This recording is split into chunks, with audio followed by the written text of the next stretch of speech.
"I speak 10 languages," the young woman said, her hands cuffed. The judge burst out laughing.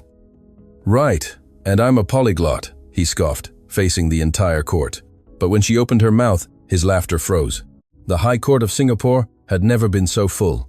Every seat occupied, people standing against the walls, journalists with cameras off, waiting for the exact moment to capture the day's news. The collective murmur created a symphony of expectation that vibrated the air conditioning of the old Justice Building. Valentina Reyes walked towards the stand, her hands cuffed. Her steps echoed in the sudden silence that fell when Bailiff Raymond Cooper called out, "All rise, the court is in session." Everyone stood as Judge Harrison Mitchell entered through the side door, carrying a messy pile of documents. He was a robust man, with perfectly combed gray hair, and that kind of expression that only years of sentencing others' lives can sculpt onto a face. A mix of boredom, superiority, and occasional disdain. "You may be seated," Mitchell ordered, dropping the documents onto his desk with a dry thump that startled several present.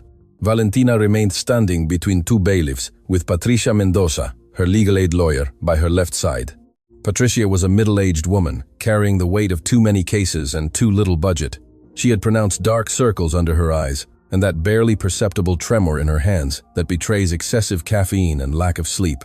"Case number 47, B 2024, announced the court clerk. The State versus Valentina Reyes. Charges: electronic fraud, identity theft, and aggravated scam. The murmur returned to the room like a wave. Valentina felt hundreds of eyes fixed on her back, judging her before any evidence was presented. She knew that feeling. She had felt it all her life. Prosecutor Thomas Bradford rose with theatrical movements, adjusting his tie as if he were an actor on opening night. He was a thin man with sharp features, who spoke with that upper-class accent that immediately establishes hierarchies in any room.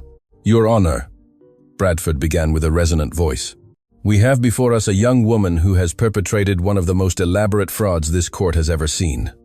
For months, Miss Reyes posed as a certified translator, offering services to multinational corporations, educational institutions, and even government agencies."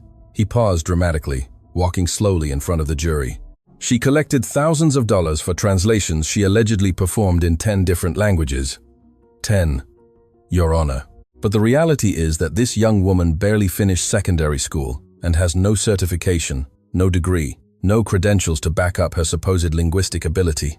Bradford turned to Valentina with a smile that was meant to be compassionate, but dripped with condescension.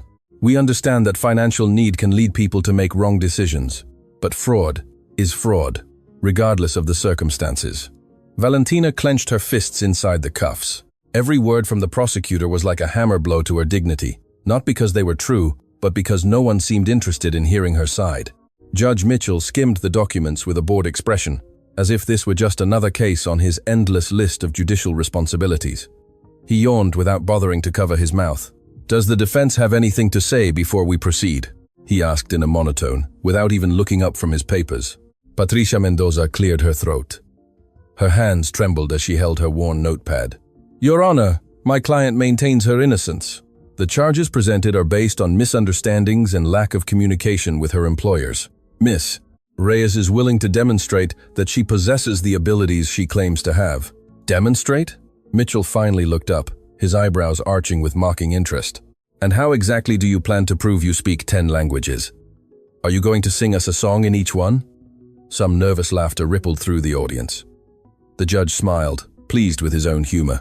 "Your Honor, with all due respect." Patricia tried to continue, but Mitchell interrupted her with a wave of his hand. "Miss Mendoza, I have reviewed this case. Your client is 23 years old.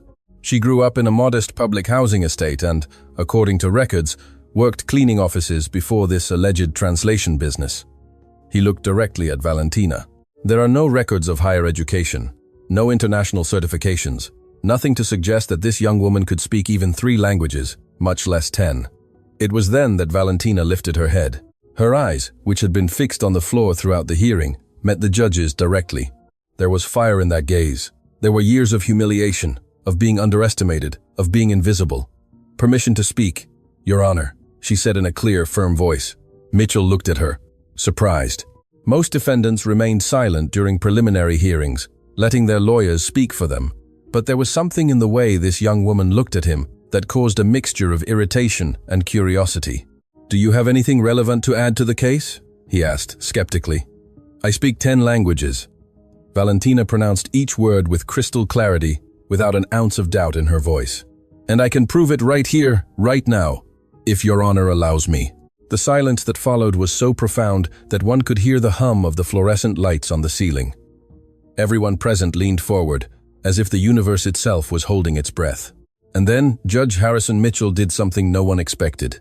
He threw his head back and let out a burst of laughter. It was not polite or restrained laughter. It was a thunderous, almost hysterical guffaw that made his corpulent figure vibrate in the judge's chair. "This is incredible," he exclaimed between laughs, wiping tears from his eyes with a handkerchief. "The accused wants to prove she speaks 10 languages right here in my court." Other laughs joined the judges. Prosecutor Bradford smiled broadly, shaking his head in disbelief. Some members of the public laughed openly, others whispered mocking comments. "Miss Reyes." Mitchell managed to control his laughter enough to speak, though his voice still trembled with amusement. "I appreciate your creativity, but this is a court of justice, not a television talent show. We are not going to waste the court's time with circus demonstrations." "Does justice seem like a circus to you?" Valentina's voice cut through the air like a knife. The judge's laughter instantly froze. His eyes narrowed, and for a moment, a dangerous silence filled the room. "Excuse me?" His voice dropped to a menacing tone. Valentina took a step forward, ignoring the warning tug Patricia Mendoza gave her arm. "With all due respect, Your Honor, you just laughed at me without hearing me. You judged me without allowing me to present my defense. If that's not a circus, I don't know what is." Bailiff Cooper took a step forward, ready to intervene if the situation escalated, but the judge raised a hand to stop him. Mitchell leaned forward, resting his elbows on the desk. "You have guts, Miss Reyes, I'll give you that. But guts won't save you from the evidence against you." "The evidence lies," Valentina replied. "Or rather, the people who interpreted it lied because they never bothered to verify if I could really do what I claimed."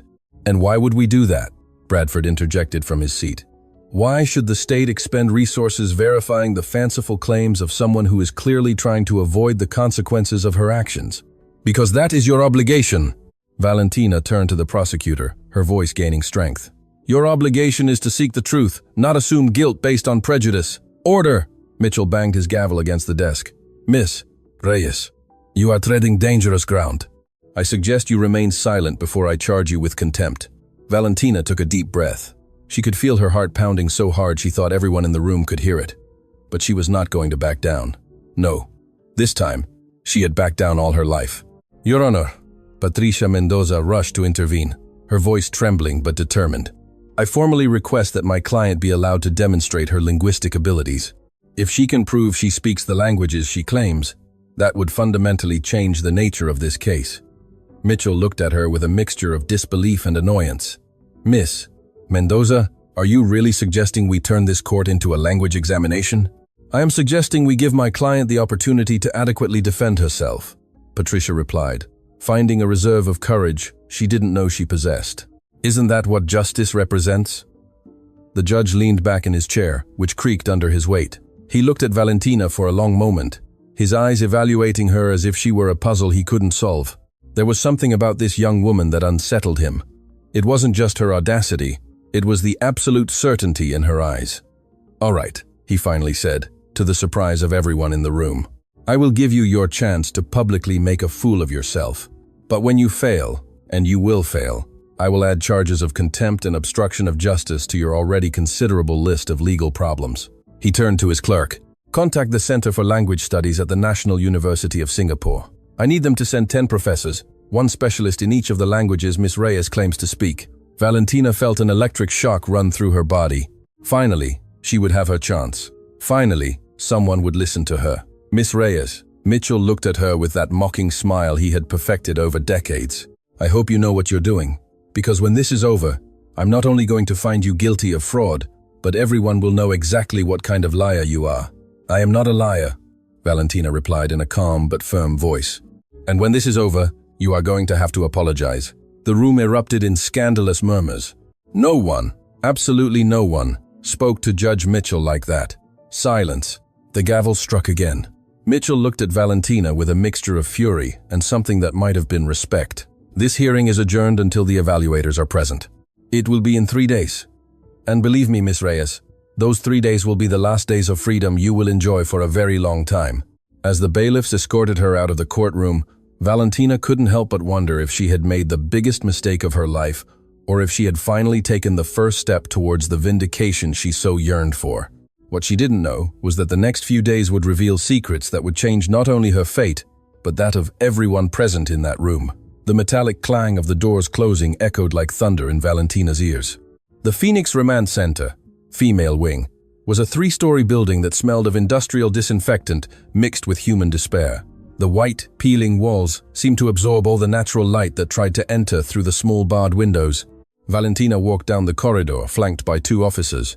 Her handcuffs had been removed, but the feeling of oppression remained, now invisible, but heavier than any metal. Other inmates watched her from their cells, some with curiosity, others with that empty gaze that only prolonged confinement can create. Cell 47C, announced Officer Jessica Torres, a young woman with a professional but not cruel expression. She opened the metal door with a creak that echoed down the corridor. "You have a cellmate. Hope you get along." Valentina entered, and the door closed behind her with a definitive thud that made her shiver.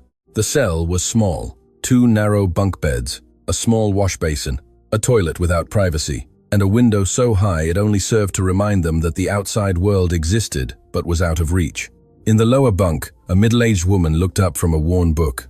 Carmen Estrada's face was marked by lines that told stories she would probably never share. Her gray hair was pulled back in a tight braid, and her eyes, though tired, still retained a spark of intelligence. "So, you're the famous polyglot," Carmen said, with a smile that didn't reach her eyes. "The whole center is talking about you, the girl who defied Judge Mitchell and lived to tell the tale." Valentina sat on the upper bunk, feeling the thin, hard mattress under her body. She didn't respond immediately. She was exhausted, not just physically, but emotionally. The adrenaline from the hearing had evaporated, leaving only a heavy void in her chest. "I'm not famous," she finally said. "I'm just someone who got tired of being underestimated." Carmen let out a dry laugh. "In here, we're all tired of something. The difference is that most have already given up. You still have fire. That's dangerous in a place like this." "Dangerous? Why?" "Because hope hurts more than resignation." Carmen closed her book. "Do you really speak 10 languages?" Valentina nodded, looking at the stained ceiling of the cell. 11, actually. But nobody asked. 11? Carmen sat up, genuinely interested. "How is it possible for a girl your age to speak 11 languages?" For the first time in days, Valentina felt like talking. Perhaps because Carmen wasn't looking at her with mockery or disdain.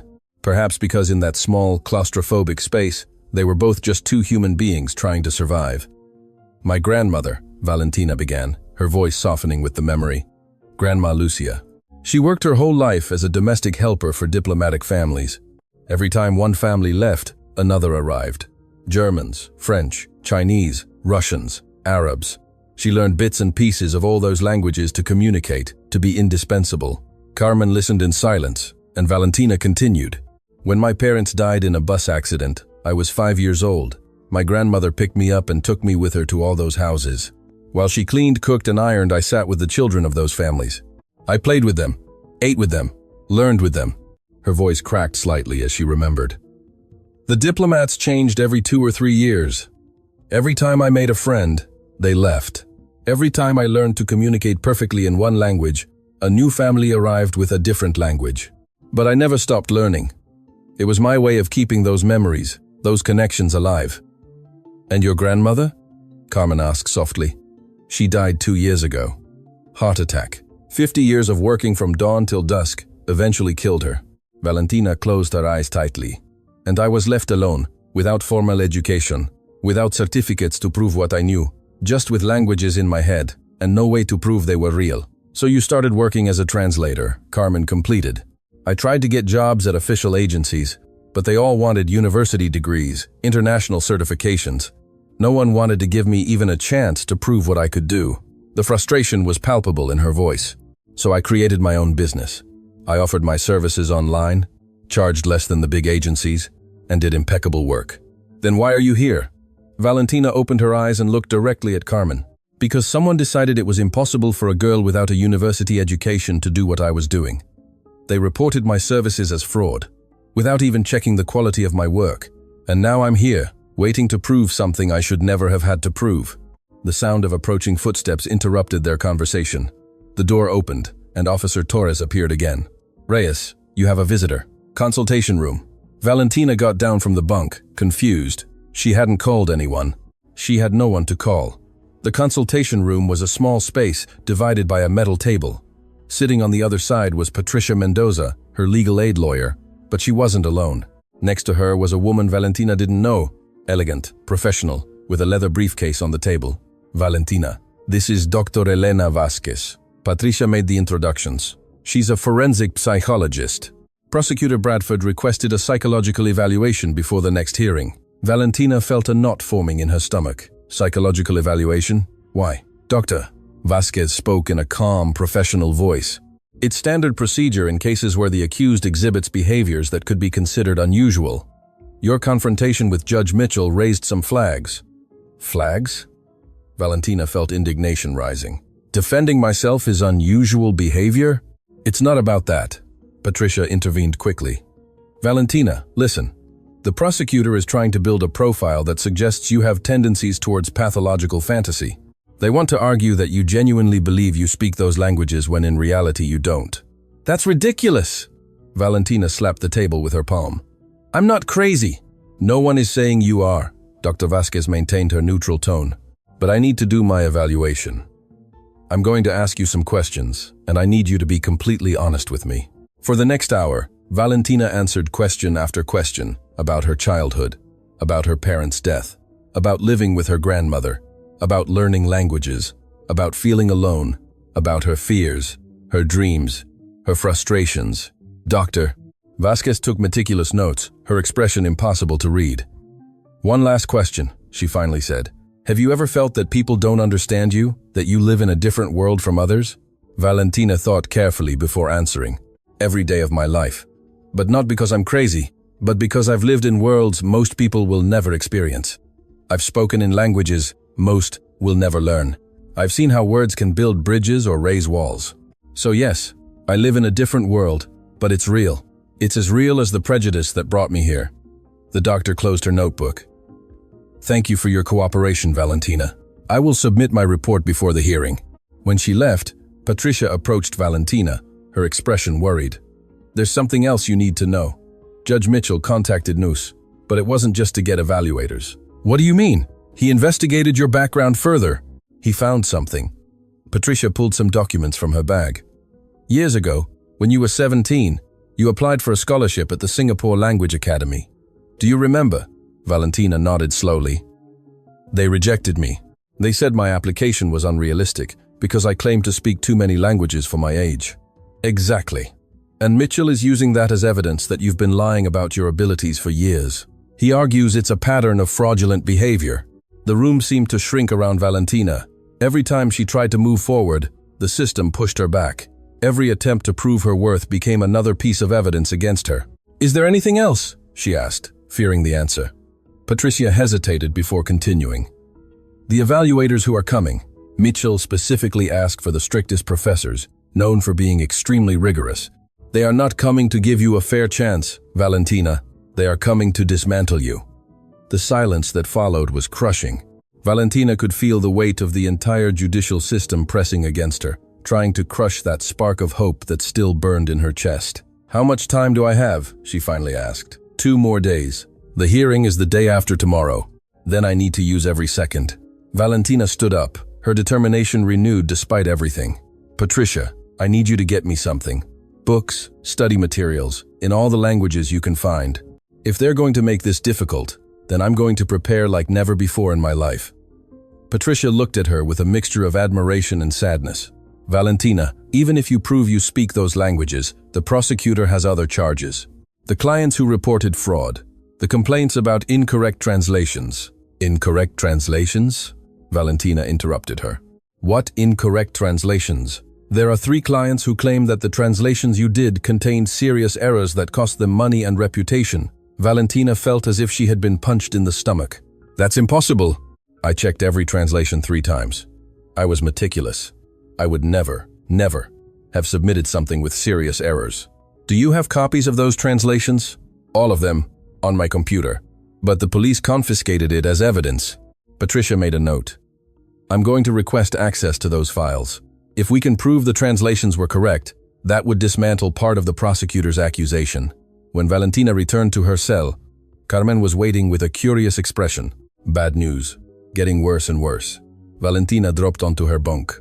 Not only do I have to prove I speak 10 languages in front of professors who have already decided I'm lying, I also have to prove that translations I know I did correctly have no errors, and defend myself against a psychological evaluation that will probably paint me as delusional.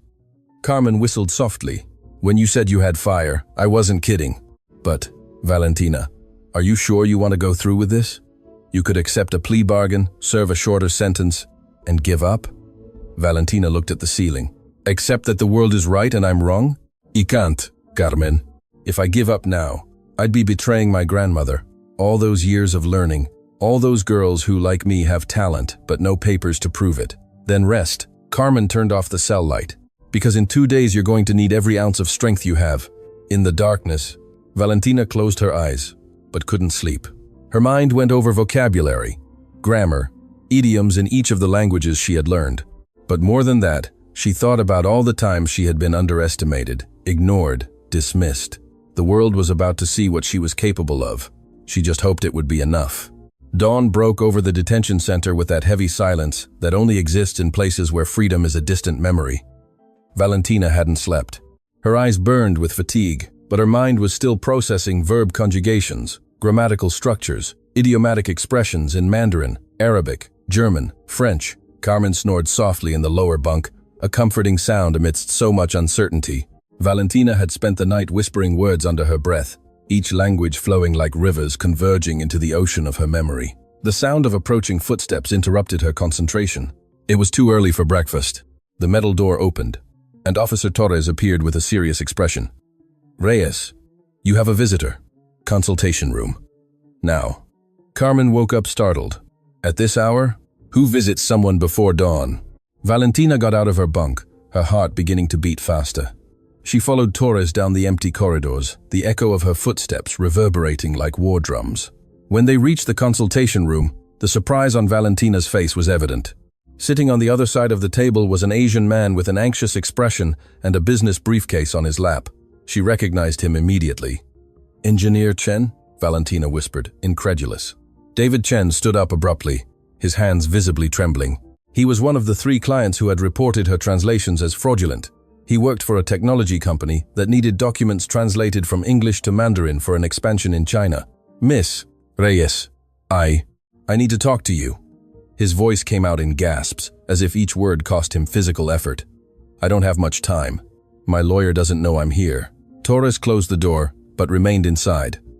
Standard protocol for officially unauthorized visits. What are you doing here?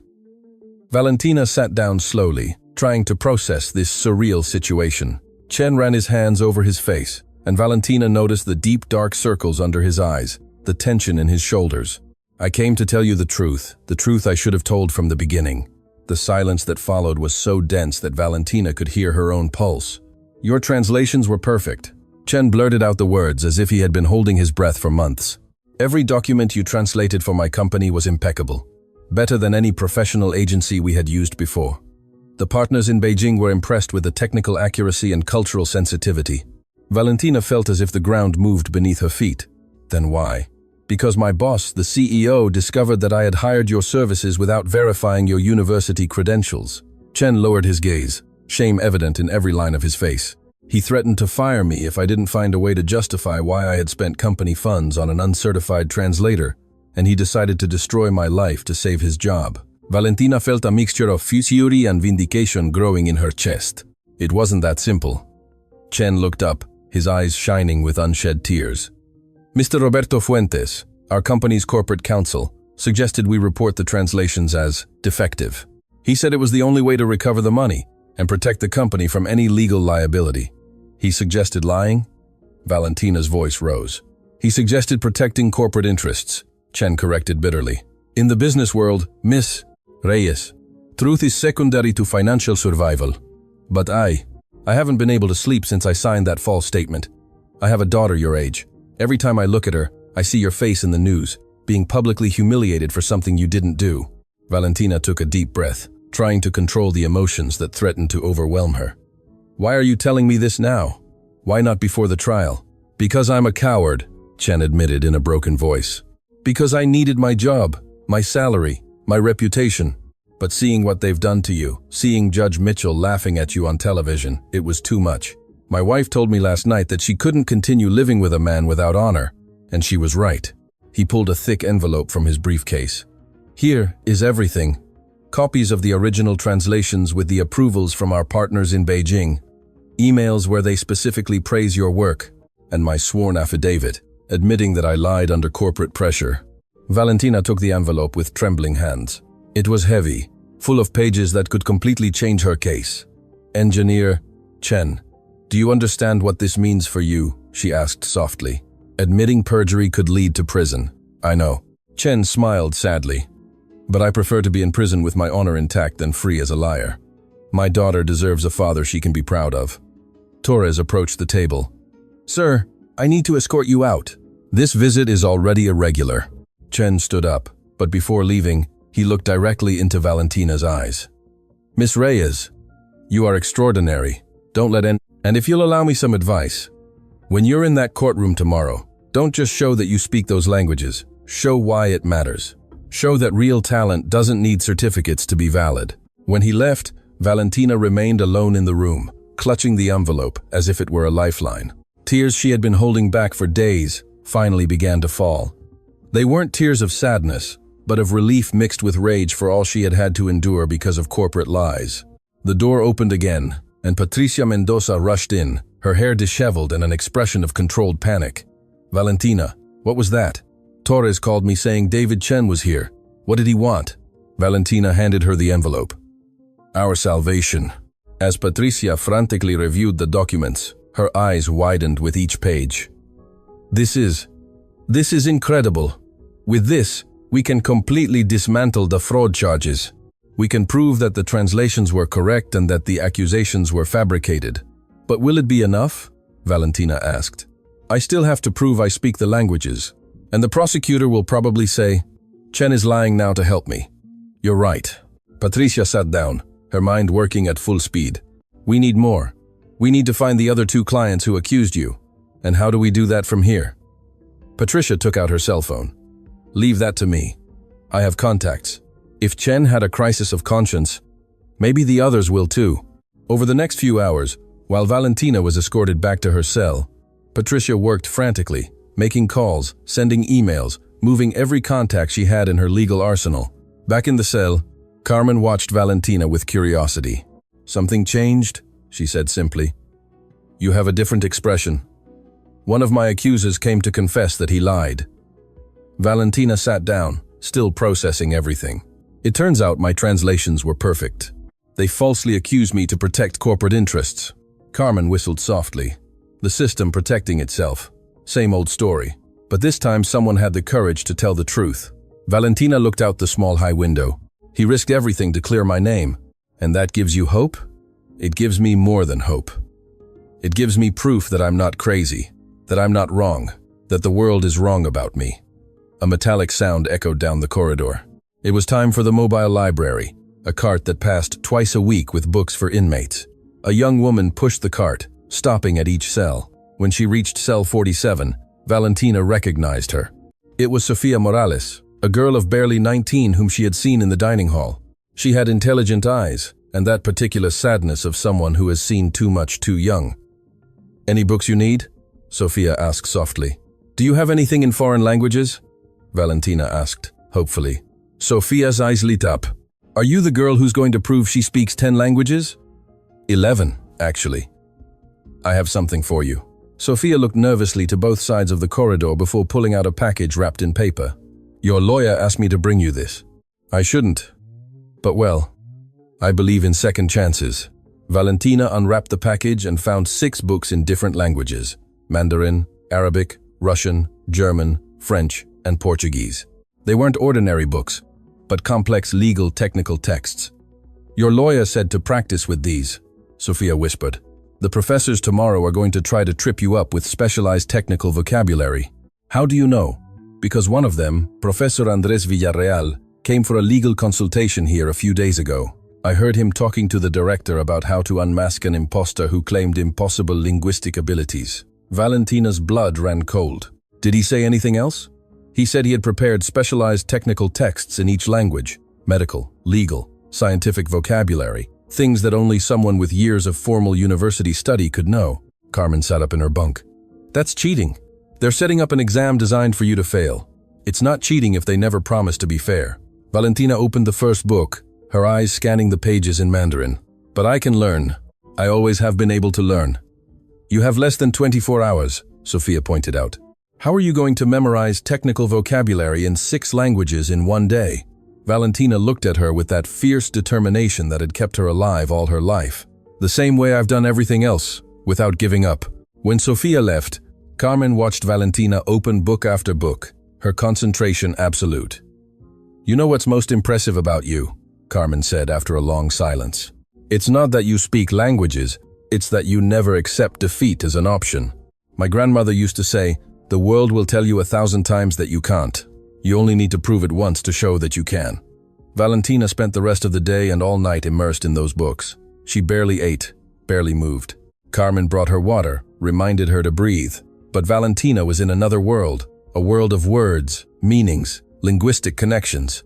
When the first light of dawn began to filter through the high window, Valentina closed the last book. Her eyes were red, her body trembled with exhaustion, but there was something different in her expression. Ready? Carmen asked. Ready? Valentina replied. Torres arrived early. Reyes, it's time. Your lawyer is waiting. Today is the day. As she walked down the corridors towards the exit, other inmates began to bang on their cell doors. It wasn't a threatening sound, but one of support. Many of them had heard her story. Many of them had been judged for what the system thought they were, rather than for what they really were. Show them! Someone shouted. Don't let them crush you! Another voice joined. Valentina felt a strange energy course through her body. She wasn't alone. She had never been alone. All those anonymous faces behind the metal doors were reminders that there were more people like her, waiting for a chance to prove their truth. Patricia waited for her in the processing area with something unexpected. A suitcase. What is this? Valentina asked. Your future, if all goes well. Patricia opened the suitcase, revealing a professional outfit. You're not going into that room as an accused, you're going in as the professional you are. While Valentina changed, Patricia gave her the latest news. I found the second client. He's willing to testify that his accusation was also false. The third still isn't responding, but 2 out of 3 is enough to create reasonable doubt. And the psychological evaluation? Patricia grimaced. Dr. Vasquez submitted her report. It's mixed. It doesn't say you're crazy, but it doesn't fully defend you either. It suggests you have an unconventional personality with high confidence in self-taught abilities. That's just a fancy way of saying, they don't trust me. Exactly. That's why you need to be perfect today. Not just good, perfect. The transport vehicle took them to the courthouse. The building looked different in the dawnlight, more imposing, more intimidating, like a Roman Colosseum where gladiators fought for their lives. But Valentina was no longer the same person who had entered there days ago. Now she had proof, she had allies, and more importantly, she had the truth. The courtroom was even more crowded than the first time. News cameras filled every permitted corner. Journalists whispered among themselves, and in the front row, 10 professors from the National University of Singapore waited with expressions ranging from curiosity to open disdain. Judge Mitchell entered with the same arrogance as always, but when his gaze met Valentina's, something changed in his eyes. Perhaps he recognized that this would not be the easy victory he had anticipated. Let the show begin, he murmured, banging his gavel. And so began the day that would change everything. Judge Mitchell's gavel resonated like a gunshot in the packed courtroom.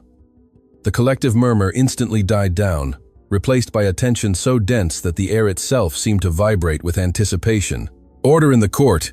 Mitchell pronounced the words with that authoritative tone he had perfected over decades on the bench. His eyes swept over the crowd before settling on the 10 professors seated in a special row in front of the bench. Professors from the National University of Singapore, thank you for your presence. Today we will conduct an evaluation that, frankly, I consider a waste of time, but which the accused has insisted on carrying out. Valentina stood beside Patricia, her posture erect despite the exhaustion she felt in every fiber of her being. 24 hours without sleep, studying technical vocabulary that most people would take years to master, but she was not. Most people. Professor Andrés Villarreal rose, adjusting his glasses with a gesture that conveyed academic superiority. He was a thin man, with dark hair slicked back with gel, and that expression of someone who considers formal knowledge to be the only valid knowledge. Your Honor, he began in a clear academic voice.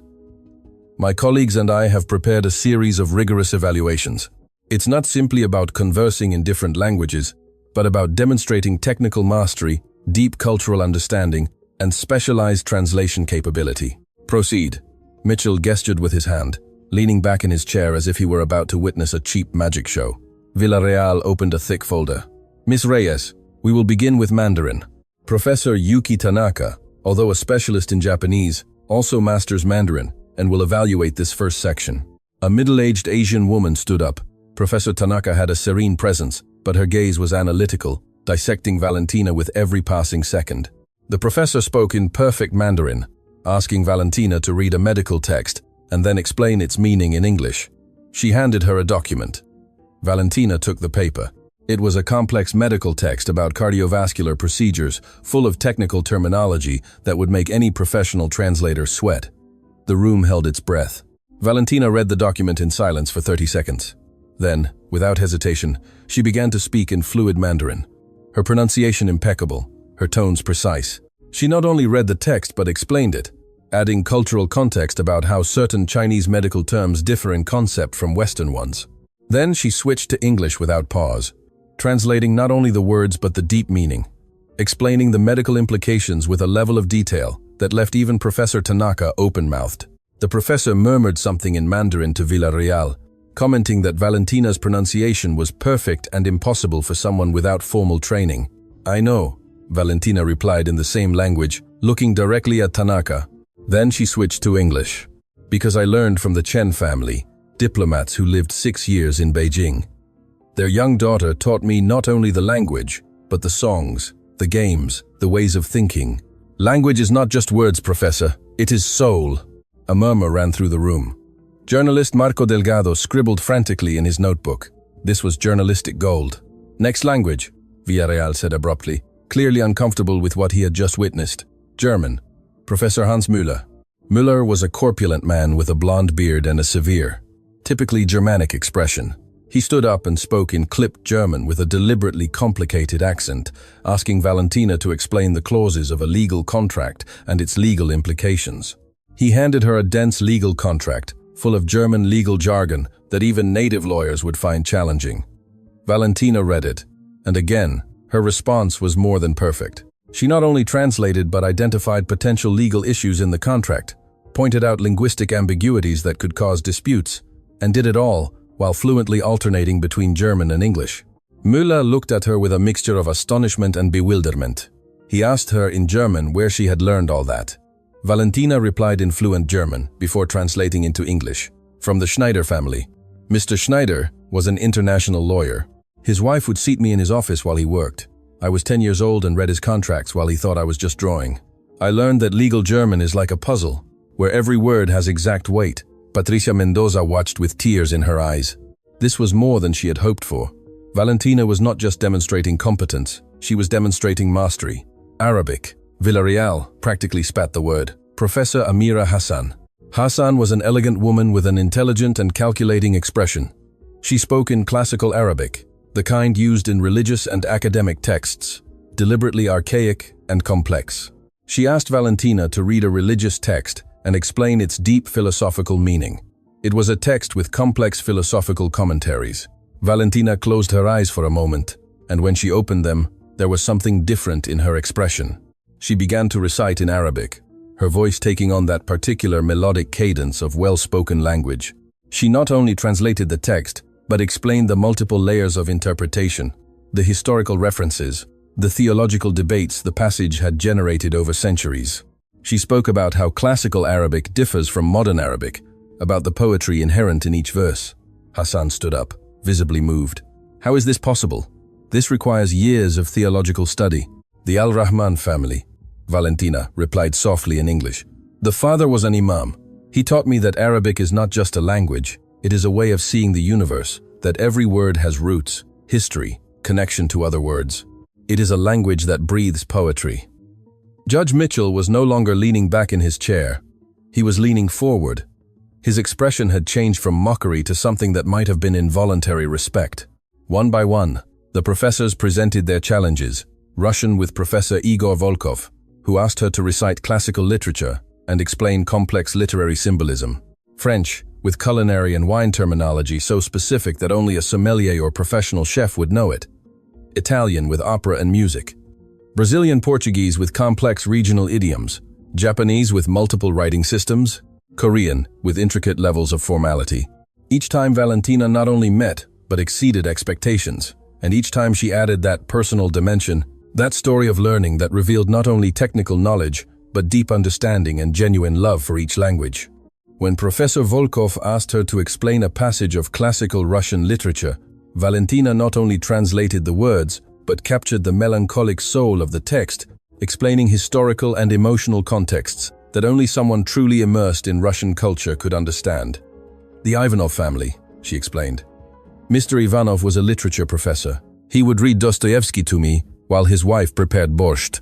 I was 12 years old and would cry with the stories. He told me that if you can't feel the Russian suffering in the words, you're not truly reading the masters. The professor, evaluating French, presented her with a text on wines with terminology so specialized it seemed designed to make even professional translators fail. Valentina not only identified every grape variety, every wine region mentioned, but explained the cultural subtleties of why certain French words to describe wine have no exact translation into English. Monsieur Dubois was a sommelier, she explained with a nostalgic smile. He would let me smell the wines while he worked. He said that the French of wine is liquid poetry. Every word evokes earth, sun, time. It is not translated, it is felt. But then came the moment that would change everything. The last language was Hebrew.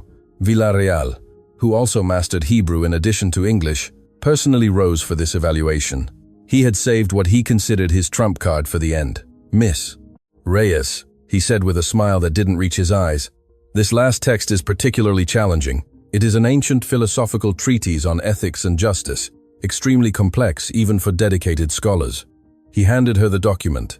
Valentina began to read, and suddenly her expression changed. It wasn't confusion or difficulty, it was recognition. Professor Villarreal, she said slowly. This text. I know this text. You know it? Villarreal smiled smugly. I highly doubt you've had access to ancient Hebrew philosophical manuscripts. No. The manuscript. Valentina looked up, her eyes gleaming with something dangerous. I know the translation, because I did it. The silence that fell over the room was absolute. Even the ventilation system seemed to stop making noise. Excuse me? Villarreal blinked. Valentina pointed to the document. 6 years ago, when I was 17, I worked for an online translation service under a pseudonym. An anonymous client requested the translation of this philosophical treatise from ancient Hebrew to modern English. He paid well, but asked for complete anonymity. I spent 3 weeks working on this, researching every word, every concept. It was one of my first professional jobs. She turned to Villarreal, her voice gaining strength. And you, Professor Villarreal, published an academic article 4 years ago titled New Interpretations of Hebrew Ethical Texts. I read that article. You used my translation word for word without giving credit. The room erupted in scandalous murmurs. Villarreal visibly paled. That's an absurd accusation, he stammered. Do you have any proof? I have all my working files, Valentina replied calmly, including translation notes, preliminary versions, correspondence with the client, all saved on my computer. The same computer that is in the possession of the prosecution as evidence. Patricia Mendoza jumped to her feet. Your Honor, I request immediate access to those digital files. If what my client says is true, this not only proves her competence, but exposes academic plagiarism.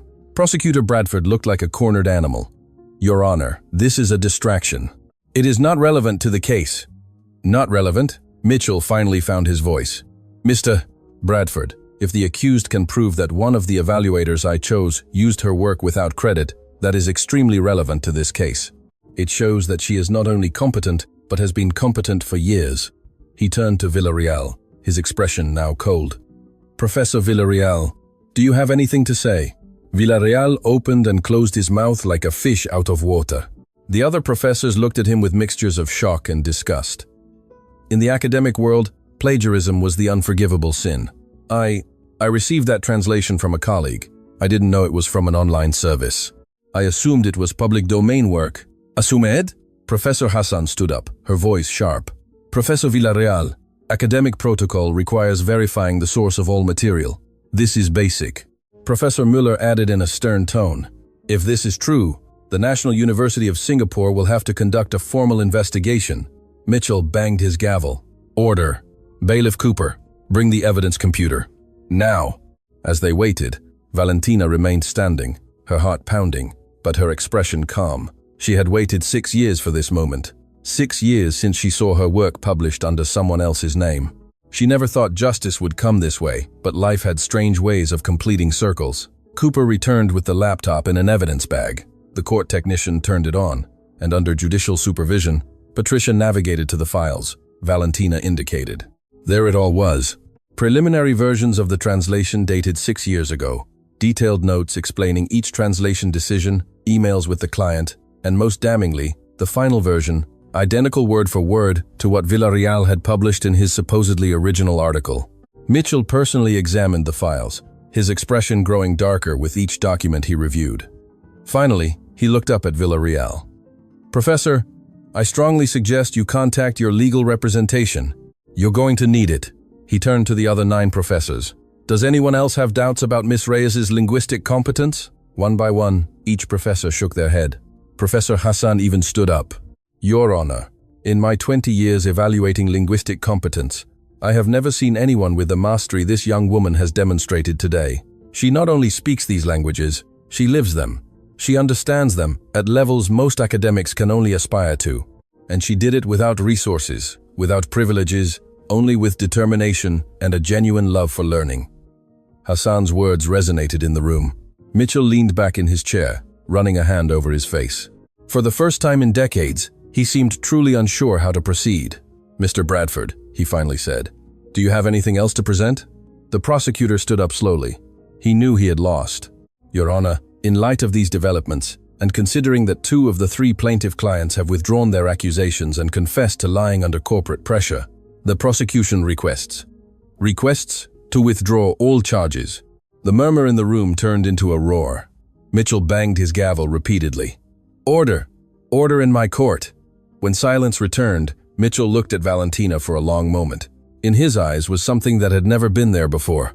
Miss Reyes, he began, his voice unusually soft. This court owes you an apology. I owe you an apology. I allowed prejudice to cloud my judgment. I assumed that extraordinary talent requires institutional validation when you have proven that true talent transcends institutions. He paused, as if the next words were physically painful to pronounce. All charges against you are withdrawn. You are free of all accusation. Furthermore, I order that your computer and all your personal effects be returned to you immediately. He banged the gavel one last time. This case is closed. The room erupted in applause. Patricia hugged Valentina, both crying. Journalists rushed to the exits to publish the news. Professors surrounded Valentina, offering apologies, job offers, academic opportunities. But Valentina could only think of one thing. Finally, after a lifetime of being underestimated, the world had heard her voice, and that voice had spoken in 11 languages. The doors of the Phoenix Remand Center, female wing, opened with a metallic creak that sounded like celestial music. Valentina took her first step as a free woman in days that had felt like years. The afternoon sun hit her face with an intensity that almost made her recoil. Freedom, vindication, justice. But the scene that awaited her outside was not the tranquility she had imagined. Dozens of journalists pounced on her, like waves breaking against the shore, cameras flashing, microphones extending like tentacles, voices shouting questions that merged into an incomprehensible chaos. Miss Reyes, how do you feel? Is Valentina going to sue Judge Mitchell? Tell us about Professor Villarreal. Is it true you speak 11 languages? Patricia appeared by her side, forming a protective shield with her body as they tried to push their way towards the waiting vehicle. But before they could advance 2 meters, an elegant woman stood directly in their path. She was of imposing stature, perfectly styled silver hair, a suit that screamed power and money. Linda Harrington, according to the corporate identification badge hanging from her neck. CEO of Harrington Global Translation Services, Miss Reyes. Her voice cut through the surrounding noise with natural authority. I'm Linda Harrington. I need to speak with you now. Madam Harrington, my client has just been released. Patricia intervened. It's not the appropriate time. I understand perfectly, but what I have to tell you cannot wait. Harrington looked directly at Valentina, completely ignoring Patricia. Your case has generated international attention. I have 17 job offers from different countries for you, and something more important, information about your grandmother that I think you'll want to hear. Valentina stopped dead. My grandmother? What do you know about my grandmother? Not here. Harrington pointed towards a black limousine discreetly parked half a block away. 5 minutes of your time. If you want to leave afterwards, I will personally take you wherever you wish. Patricia squeezed Valentina's arm in warning, but there was something in Harrington's eyes that was not threatening. It was urgency mixed with respect. All right, Valentina accepted. 5 minutes. Inside the limousine, away from the chaos of journalists, Harrington handed her a leather folder. 20 years ago, I was director of human resources at one of the most prestigious translation agencies in the country. Your grandmother, Lucia Reyes, applied for a position. We rejected her. Valentina felt a pang of pain in her chest. Why are you telling me this? Because we made the same mistake the system made with you. Lucia spoke 6 languages fluently, but she had no university degrees. We rejected her without even adequately evaluating her. She wrote me a letter after that interview, a letter I kept for 2 decades because I was too ashamed to reread it. Harrington took out a yellowed envelope from the folder. The handwriting was her grandmother's. Valentina would recognize it anywhere. Read it, Harrington insisted. With trembling hands, Valentina opened the envelope and began to read. Her grandmother's words flowed from the page like a river of wisdom and pain. Dear Miss Harrington, I do not blame you for rejecting me. The world operates on papers, not on abilities. But I want you to know that I will dedicate my life to ensuring my granddaughter never has to beg for opportunities she deserves. I will teach her everything I know, and someday, when she succeeds, I hope you remember that talent does not need external validation to be real. Valentina finished reading with tears rolling down her cheeks. Her grandmother had always known, always planned, to prepare her for a world that would reject them both. When I saw your case in the news, Harrington continued softly, I knew immediately who you were, Lucia's granddaughter, the child she spoke of in that letter.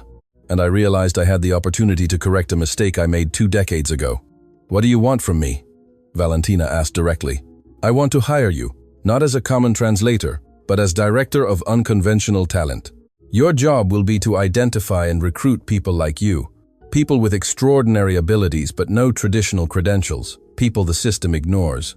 The offer was tempting, almost too good to be true, but something in Harrington's expression told Valentina there was more. What else? She pressed. Harrington smiled slightly. You are perceptive. Good. There is something else. Your grandmother worked for many diplomatic families, as you know, but there is one family in particular, the Morrisons, for whom she worked during the last 5 years of her life. They were British diplomats. They left the country abruptly 3 years ago, and they left something for you, something your grandmother asked them to keep until you were ready. Mr. Morrison contacted me yesterday after seeing your case in the news. He is in the city. He wants to meet with you. Before Valentina could respond, her phone, just returned by the police, began to ring incessantly. Missed calls, text messages, social media notifications exploding. One message in particular caught her attention. It was from an unknown number with an international prefix. Miss Reyes, this is Agent Samuel Cross from the International Investigations Unit. Your story has resonated with millions. We have a proposal that could change lives. Please contact me urgently. Patricia, who had been checking her own phone, looked up with an expression of shock. Valentina, you need to see this. She showed her screen. The video of the hearing had gone viral. More than 15 million views in less than 6 hours. The hashtag number, Justice for Valentina, was trending worldwide. But that wasn't all.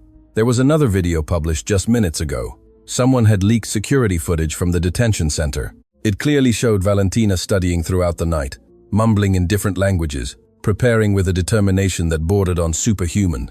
The whole world is talking about you, Patricia murmured. You're a symbol now. I don't want to be a symbol, Valentina replied in a tired voice. I just want to live my life. Too late for that, Harrington interjected pragmatically. Now you have a platform. The question is, what are you going to do with it? The phone rang again. This time it was a number Valentina recognized. Carmen, Hersel Mate.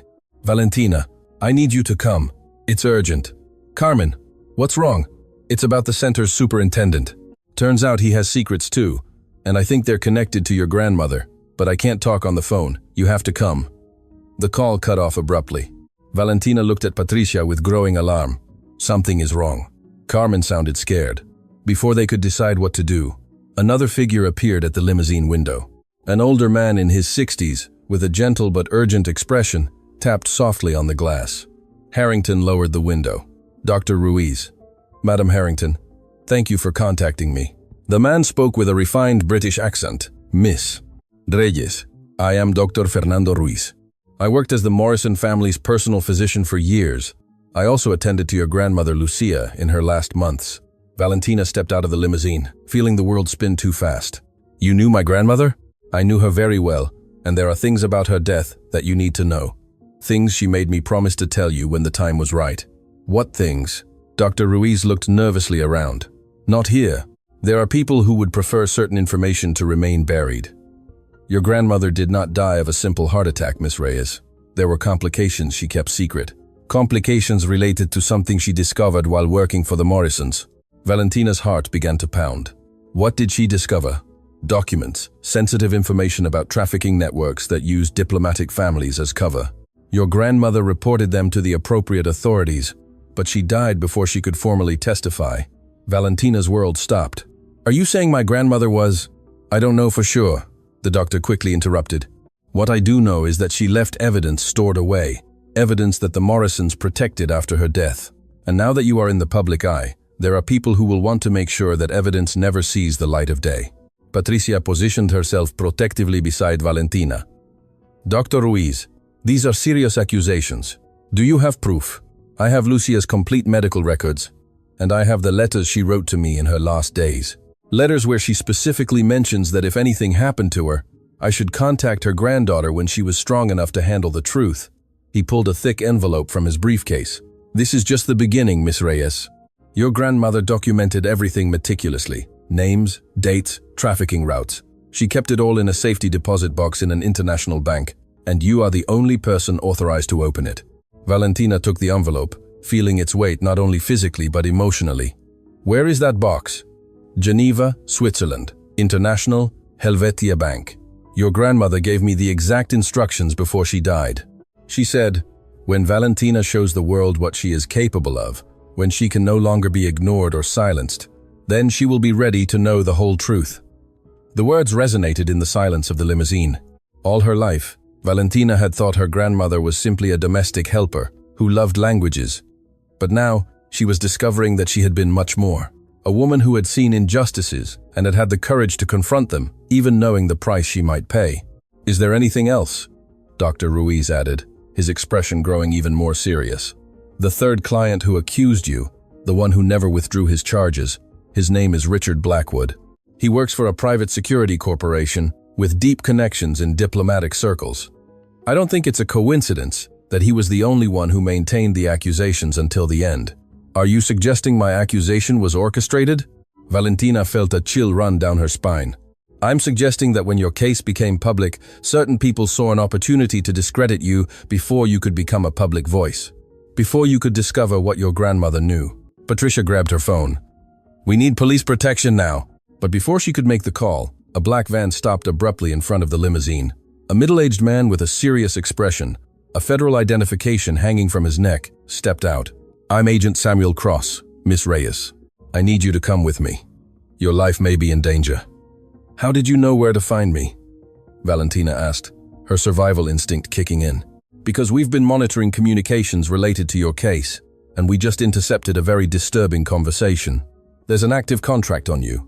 Someone wants to make sure you never reach Geneva. The world Valentina had just recovered was about to become much more dangerous, and the answers she sought were thousands of miles away in a safety deposit box that held secrets someone was willing to kill to protect. The decision was instantaneous. Valentina looked directly into Agent Cross's eyes. I'm not going anywhere until I talk to Carmen. She needs me. Miss Reyes, you don't understand the gravity, Cross insisted. There are dangerous people looking for you right now, And there's a friend who risked everything to help me when no one else would. Valentina responded firmly. I won't abandon her now. Patricia touched her arm. Valentina, maybe you should listen to the agent. I'll go with you, doctor. Ruiz intervened unexpectedly. If there's a connection between the center's superintendent and what your grandmother discovered, you need to know, and I can help protect you. Harrington closed her phone. I have contacts in private security. I can have a team there in 10 minutes. Cross sighed, recognizing he had lost this battle. All right, but I'm coming with you, and if it gets dangerous, we're leaving immediately. 15 minutes later, they were back at the Phoenix Remand Center, female wing. The building Valentina had left, with relief now received her with a sense of threat she hadn't felt before. The fluorescent lights flickered, casting unsettling shadows in the white corridors. Officer Daniela Cortés, a young guard with a kind expression who had always been gentle with Valentina, was waiting for them at the entrance. Miss Reyes, thank you for coming, she whispered nervously. Carmen is very agitated. She keeps saying the superintendent has something to do with your grandmother. I don't understand what it means, but she insists she will only talk to you. Where is Superintendent Mendez? Cross asked in a professional tone. In his office. He's been making calls all day. Ever since Miss Reyes's case went viral, he's been extremely nervous. Cortés guided them through corridors. Valentina knew too well. When they reached cell 47C, Carmen was sitting on her bunk, hugging her knees with an expression that mixed fear and determination. She jumped up when the door opened. Thank goodness you came. I thought maybe you wouldn't after everything you went through here. Carmen, what's wrong? What did you discover? Carmen looked nervously at the others present. Cross showed his federal identification. Anything you say here is protected. If you have relevant information, we need to hear it. Carmen took a deep breath. 2 days ago, I was cleaning near Superintendent Mendez's office. The door was ajar, and I overheard a phone conversation. He was talking to someone about Valentina. He was saying things like, the old woman was a problem, and the granddaughter can't know what she found. Valentina's heart stopped. The old woman? He meant, my grandmother? That's what I thought at first, but I wasn't sure. Then, today, after you were released, he was more agitated. He made another call. This time I heard clearly. He mentioned the name Lucia Reyes, and something about documents that should never reach her granddaughter's hands. Dr. Ruiz stepped forward. Did Carmen mention anything about the Morrison families or international networks? Yes. Carmen nodded vigorously. He said the Morrisons were foolish for keeping those papers, that they should have destroyed them when they had the chance. Cross already had his phone out, making urgent calls, requesting forensic teams, arrest warrants, full investigations. But Valentina could barely hear anything beyond the roaring blood in her ears. The Dr. Ruiz placed a gentle hand on her shoulder. Valentina, there's something else you need to know. Something your grandmother gave me before she died. From his briefcase, he pulled out a small, time-worn envelope. She asked me to give it to you when you were ready. I believe this is the moment. With trembling hands, Valentina opened the envelope. Inside was a letter written in her grandmother's hand, the same hand she had seen in cookbooks, on shopping lists, in messages of maternal love. My dearest Valentina, it began, if you are reading this, it means I am no longer with you. It means Dr. Ruiz kept his promise, and it means you are finally strong enough to know the whole truth. All your life I taught you languages. I taught you that words have power, that communication builds bridges, that understanding others is understanding the world. But I never told you why it was so important to me that you learned. When I was young, I witnessed injustices I could not stop. I saw people being exploited, families being separated, innocents being harmed, and I could do nothing because I had no power, I had no voice, I had no way to be heard. But you, my love, you have something I never had. You have the gift of tongues. You can speak for those who have no voice. You can translate not only words, but injustices into justice, silence into truth. The documents I left in Geneva are not just evidence of crimes. They are voices of people who need to be heard, and you are the only one who can give them that voice. I know the path will be difficult. I know there will be people who will try to silence you, as they tried to silence me. But I also know that you are stronger than I ever was, because you not only have knowledge, you have courage. Do not cry for me, my little one. If my heart stops before I can see your triumph, I will know it was because it gave everything to prepare you. And that is enough. Every language I taught you, every story I shared, every moment we spent together, was preparing you for this moment, for when the world would finally listen to you. Now go to Geneva. Open that box. Tell those stories. Give voice to the silenced. And when you do, you will know that your grandmother is proud. Not because you speak 10 languages, or 20, but because you chose to use your gift for something greater than yourself. I love you, my child. I always loved you. I will always love you. Your grandmother, Lucia. Valentina finished reading, and the tears she had held back for days finally flowed freely. They were not tears of sadness only, but of understanding, of purpose, of love that transcended even death. Carmen hugged her, crying too. Patricia had tears rolling down her cheeks. Even Cross, the hardened federal agent, had to discreetly wipe his eyes. Dr. Ruiz spoke softly. Your grandmother knew her time was limited. Her heart was weak, and the stress of what she had discovered worsened it, but she did not stop. She kept documenting, she kept gathering evidence, she kept fighting because she knew you would continue her work. Valentina carefully folded the letter, holding it against her chest as if it were her grandmother's embrace. I will go to Geneva, she said, her voice clear despite the tears. I will finish what she started. You won't go alone. Harrington entered the office, her expression determined. My company has offices in Switzerland. You will have all the protection and resources you need. And I'm coming with you, Patricia added, as your lawyer and your friend. Me too, Carmen said surprisingly. I'm being released in 2 days. And after what they did to your grandmother, I want to help. Cross closed his phone. International intelligence agencies are interested in this case. You will have federal protection during the trip. He turned to the sobbing superintendent. And Mendez, you are under arrest for obstruction of justice and conspiracy.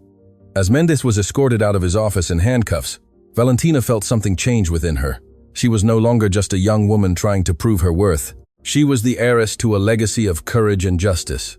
Her grandmother had planted seeds of hope in the form of languages. Now those seeds had grown into something more powerful, a voice that could not be silenced. At that moment, Harrington's phone rang. She answered briefly, her expression turning serious. It's Mrs. Morrison. She's in the city. She says your grandmother left her something else, something she didn't even entrust to the bank. She wants to meet you tonight. Valentina nodded. Each revelation brought her closer to fully understanding who her grandmother had been and what she had sacrificed. Then let's go, she said. There's no more time to lose because somewhere, in a safety deposit box in Geneva, awaited truths that would change lives, and Valentina Reyes was ready to give them a voice. The hotel where Mrs. Margaret Morrison was staying was one of those places that whispered stories of lives lived with elegance and purpose. Valentina, accompanied by Patricia, Dr. Ruiz, and Harrington, was received in a suite with a view of the illuminated city. Margaret Morrison was a woman with perfectly styled silver hair, blue eyes that had seen too much of the world, and that dignity that only comes from a life dedicated to serving something greater than oneself. When she saw Valentina, her eyes filled with tears. You are exactly as she said you would be, Margaret whispered, taking Valentina's hands in hers. Lucia spoke of you every day. She said you were her masterpiece, her living legacy. Mrs. Morrison, what do you know about my grandmother? Margaret invited them to sit. Her hands trembled slightly as she prepared tea. Your grandmother Lucia worked for my family for 5 years. She wasn't just our employee, she was part of our family. My husband was a British ambassador, and Lucia was with us at every posting. But what no one knew is that Lucia had a special gift. What gift? She could read people, understand intentions, and her knowledge of languages allowed her to overhear conversations that others believed private. Margaret paused, her eyes distant with memories. One night, during a diplomatic reception at our home, Lucia was serving when she overheard a conversation in Russian between 2 diplomats. They were discussing a network that used diplomatic families as cover to move people against their will. The silence in the room was absolute. Lucia came to me that night, trembling. She told me everything. My husband and I were horrified. He wanted to report it immediately, but Lucia insisted on gathering more evidence first. For months, she meticulously documented everything. Names, dates, routes. And why didn't you report it when you had enough evidence? Margaret stood up and went to a small chest on the table. Because we discovered that the network had connections at high levels of multiple governments. We didn't know whom to trust. Then my husband died. A sudden heart attack during a diplomatic meeting. Her voice broke. Officially it was his heart, but I've always wondered. Just before he died, he had said he was ready to expose everything, regardless of the consequences. Lucia was scared after that. Margaret continued. Scared that the same thing would happen to her, but not scared for herself. but scared of leaving you alone, Valentina. So, she gave me this. She opened the chest and made me promise that I would only give it to you when you were strong enough, when the world was ready to listen to you. From the chest, she took out a small external hard drive and a thick envelope. Here is everything. Audio recordings of diplomatic meetings where these operations were discussed, photographs, original documents, and most importantly, testimonies from victims Lucia met and secretly helped for years. Valentina took the drive with trembling hands. It was small but contained the weight of entire lives. Is there anything else? Margaret added softly. The box in Geneva contains the documentary evidence, but this, she pointed to the drive, contains the voices, the real stories of people who were silenced. Lucia recorded them with permission in their own languages. She knew that you would be the one to finally translate them, who would give them a voice to the world. That night, Valentina barely slept. With headphones on, she listened hour after hour to the recordings. Voices in Mandarin, in Arabic, in Russian, in languages she knew intimately. Stories of separated families, of broken promises, of destroyed hopes, and in each recording, at the end, was her grandmother's voice, her maternal tone, promising that their stories would be told. When dawn broke, Valentina had dry tears on her cheeks, but renewed fire in her soul. The flight to Geneva departed the next day. Valentina traveled with Patricia, Carmen, who had been released as promised Harrington, and a security escort coordinated by Agent Cross. International intelligence agencies had discovered that Richard Blackwood, the third client, was actually a private security operative hired to discredit Valentina before she became a public voice. He was arrested while attempting to leave the country. Geneva greeted them with gray skies, but with promises of justice. The International Helvetia Bank was a fortress of marble and steel, designed to protect secrets for generations. In a private room with a Swiss notary present, Valentina opened safety deposit box number 4721. Inside were meticulously organized folders, each labeled in her grandmother's handwriting, with names, dates, locations. But what impacted Valentina most was finding a photo album at the bottom of the box, photos of herself through the years. Her first day of school, learning to write in Arabic, reading books in French. Each photo had a note from her grandmother on the back. The last photo was of Valentina at 16, smiling while holding a certificate from an online translation course. The note said, "The day I knew you were ready, it just remained for the world to be ready too." Valentina hugged the album against her chest, sobbing. Patricia hugged her, then Carmen, then all present. It was a moment of pain and love intertwined so deeply that there were no words in any language to describe it adequately. The following weeks were a whirlwind. Valentina, with the help of Patricia and an international legal team, presented all the evidence to the International Court of Justice. The case caused an earthquake in diplomatic circles. 3 international networks were dismantled. 17 corrupt officials were arrested in 6 different countries. But more important than the arrests was what Valentina did with the recordings. She created a documentary titled Voices of Silence. In it, she personally translated each testimony, giving voice to those who had been silenced. She not only translated words, but captured emotions, cultural contexts, the essential humanity of each story. The documentary went globally viral. More than 100 million views in the first week. Governments were forced to respond. Policies changed. Lives were saved. Ambassador Klaus Zimmermann of the United Nations personally contacted Valentina. "Miss Reyes, your work has exposed injustices that governments ignored for decades. On behalf of the United Nations, I would like to offer you a position as Special Human Rights Translator. Your job would be to give voice to people the world needs to hear." Valentina accepted, but with one condition, that the position include a program to identify and train other young talents without formal credentials.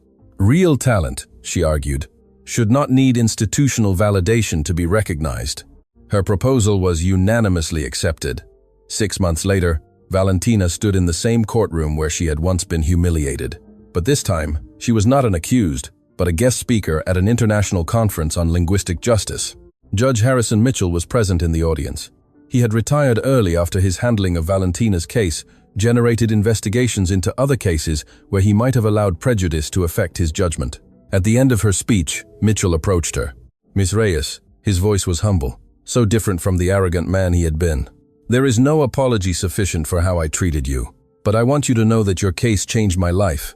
It forced me to confront prejudices I didn't even know I had. I am now working with the judicial system to implement reforms that prevent other judges from making the same mistakes I made. Judge Mitchell, Valentina responded, forgiveness does not erase harm, but it opens paths towards something better. Your recognition means more than your apologies because it shows that people can change, learn, grow. They shook hands, and in that gesture there was healing, not only for them, but as a symbol of what the judicial system could become. Carmen had rebuilt her life with Harrington's help. She now worked coordinating rehabilitation programs for unjustly incarcerated individuals. You gave me hope when I had none, she told Valentina. Now I want to give that same hope to others.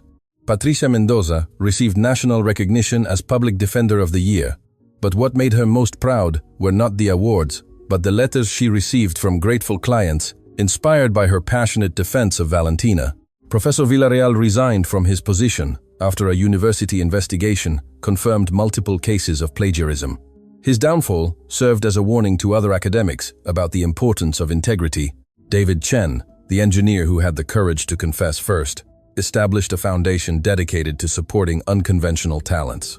Valentina taught me that honor is worth more than money or position, he explained in an interview. Sofia, the young woman from the detention center who had risked her job to help Valentina, received a full scholarship to study social work, sponsored by the program Valentina had established. 1 year after the day Valentina had been arrested, she stood in front of the cemetery where her grandmother was buried. She had traveled from Geneva specifically for this moment. She placed fresh flowers on the grave and knelt. "Grandma," she spoke softly, "I finished what you started. The voices you helped protect are now being heard by the whole world. The networks you documented were dismantled. The people who tried to silence us failed." A gentle breeze moved the leaves of the nearby trees, as if nature itself was listening. But more than that, "Grandma, I finally understood why you taught me all those languages. It wasn't just about words. It was about empathy, about connection, about understanding that every person, regardless of their language or origin, has a story that deserves to be heard." Valentina took the photo album from her bag, the one she had found in the safety deposit box. She opened it to the last page, where she had glued a new photo. It was of herself, standing in front of the United Nations, surrounded by people from all corners of the world, people whose stories she had translated, whose voices she had amplified. "Look, Grandma, this is what we built together. Your sacrifice was not in vain. Your legacy lives on in every person who now has a voice thanks to what you taught me." As the sun set, Valentina stood there, feeling a peace she hadn't felt in years. Her grandmother had sown seeds of hope in the form of languages. Those seeds had grown into a garden of justice that would continue to flourish long after they both were gone. The next day, Valentina gave her first class in the program she had created. 30 young people from diverse backgrounds, all with extraordinary talents, but without formal credentials, looked at her with hope and admiration. "My grandmother used to tell me," Valentina began, "that talent doesn't need certificates to be real. It just needs opportunities to shine. You are here because each of you has a unique gift. My job is not to teach you, but to help you recognize the power you already have within." A young woman in the front row raised her hand. "Miss Reyes, how do we know we're good enough?" Valentina smiled, remembering when she herself had asked that question. "Why are you here? Because you dared to try when the world told you you couldn't. That determination, that courage, is more valuable than any university degree."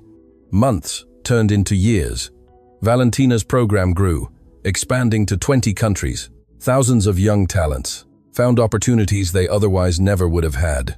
Some became translators, others cultural mediators, others human rights activists. But they all shared something in common: the belief that true talent transcends credentials and that every voice, no matter how silenced, deserves to be heard. In a special ceremony at the United Nations, Valentina received the International Human Rights Award. As she held the recognition, she thought of all the people who had made this moment possible. Her grandmother, who had sacrificed everything; Carmen, who had believed in her when she was at her lowest point; Patricia, who had fought for her against all odds; Chen, who had found the courage to tell the truth. In her acceptance speech, Valentina did not talk about her achievements. She talked about her grandmother. Lucia Reyes never had a university degree, never received official recognition for her work, but she understood something that the world is only just beginning to learn: that the value of a person is not measured in certificates, but in character, not in credentials, but in courage. Her voice cracked slightly with emotion. This award is not mine. It is hers. It is for every person who was ever underestimated, ignored, silenced. It is a reminder that extraordinary talent can come from ordinary places, and that sometimes the most powerful people are those the world never noticed. The ovation that followed lasted a full 5 minutes.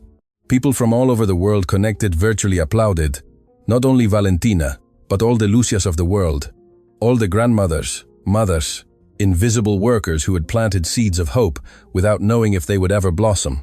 That night, Valentina was in her apartment in Geneva, looking out at the illuminated city. Her phone rang. It was an unknown number. "Miss Reyes, I'm Maria. I'm 16, and I live in a small village in Guatemala. I saw your documentary. I speak 5 languages that I learned from tourists visiting my village. Everyone tells me it's impossible for it to be true without formal education, but you gave me hope that maybe, just maybe, I can also have a future. Can I apply to your program?" Valentina smiled with tears in her eyes. "Of course you can, Maria. Tell me your story." And as she listened to Maria's story, Valentina understood that this was her grandmother's true legacy. Not the dismantled networks or the awards received, but every individual life that was touched, every talent that was recognized, every voice that was finally heard. The cycle continued, hope multiplied, and somewhere Valentina was sure her grandmother Lucia smiled. Because in the end, this was never a story about languages or injustice or trials. It was a story about love. The love of a grandmother who prepared her granddaughter to change the world. Love that transcended death, time, and circumstance. And that love, translated into 11 languages and 1,000 acts of courage, had illuminated the world.